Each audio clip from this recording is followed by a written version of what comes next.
Trusting God is a necessary ingredient in your service to God and His will for you. When you don't trust God, you won't trust His process, and this can cut short what God is doing with you.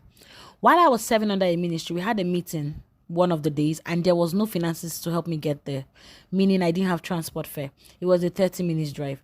I was determined to leave earlier so I could get there on time. Was planning to walk, actually. Shortly before I was to carry out that plan, I received a call from my pastor that the Lord laid it in his heart to send me money. Trusting God in your service is the fuel you need to run the race and finish well.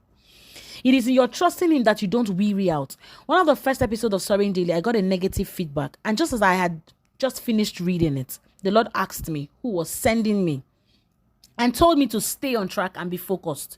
You won't believe the kind of muzzle I got that day. Believing what God has said concerning you and what He has called you to do. Don't be perturbed by the opinions. As at then, there was this request I usually would bring to Him. I would always pray not to fail.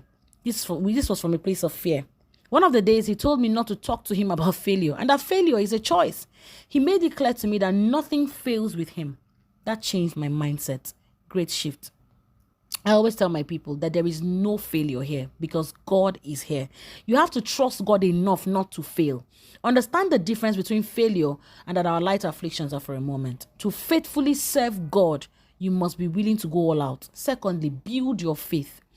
Where your strength ends is where God's strength begins. His strength is made perfect in your weaknesses. To be a servant of God, who is spirit, takes a spirit.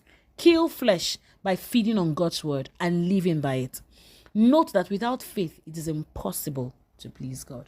God bless you.